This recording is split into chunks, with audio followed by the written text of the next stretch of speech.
નમસ્કાર દર્શક મિત્રો, દિલોક સત્તા શોમાં આપનું સ્વાગત છે। અમેરિકામાં અભ્યાસ માટે ગયેલા હજારો વિદેશી વિદ્યાર્થીઓ વચ્ચે ત્યારે ગભરાટ ફેલાઈ ગયો કે જ્યારે તેઓને યુએસ સ્ટેટ ડિપાર્ટમેન્ટ દ્વારા F1 વિઝા રદ કરવા માટેનો એક ઈમેલ અચાનક મળ્યો હતો। ફક્ત આ જ નહીં, પરંતુ F1 વિઝાને રદ કરનારા વિદ્યાર્થીઓને પણ તાત્કાલિકપણે યુએસ છોડવાની સૂચના આપવામાં આવે છે। જે વિદ્યાર્થીઓએ આંદોલનો અને સોશિયલ મીડિયા પર કથિત રીતે અમેરિકાની વિરોધ પોસ્ટ કરી હોય તેમની સામે આ કાર્યવાહી કરવામાં આવી રહી છે। અહેવાલ એવા મળી રહ્યા છે કે ભારતીય વિદ્યાર્થીઓ પણ તેનાથી પ્રભાવિત થયા છે।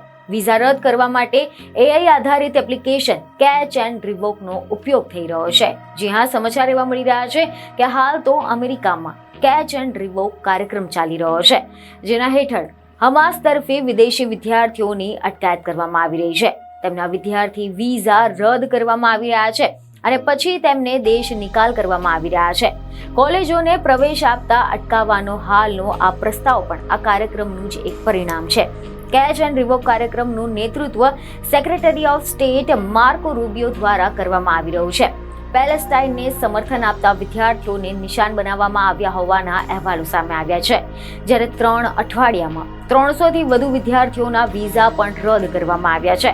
અહેવાલ એવા મળી રહ્યા છે કે આ અંગે અધિકારીઓએ એવી જાણકારી આપી હતી કે સરકાર એવી યુનિવર્સિટીઓની તપાસ કરી રહી છે કે જ્યાં મોટી સંખ્યામાં વિદેશી વિદ્યાર્થીઓ દ્વારા વિરોધ પ્રદર્શનનો ભાગ બન્યા હોય અને આનાથી તે યુનિવર્સિટીઓના જે student and exchange visitor program એટલે કે SEVP માંથી દૂર કરવામાં આવી શકે છે। સરળ શબ્દોમાં કહીએ તો SEVP માંથી ખસી જવાનો અર્થ એ છે કે જો સંસ્થાને વિદેશી વિદ્યાર્થીઓને પ્રવેશ આપવાની મંજૂરી ન હોય, વિદેશી વિદ્યાર્થીઓ ફક્ત અમેરિકાની તે જ કોલેજો અને યુનિવર્સિટીમાં પ્રવેશ મેળવી શકે છે કે જેમને સરકાર તરફથી SEVP પ્રમાણપત્ર મેળવ્યું હોય।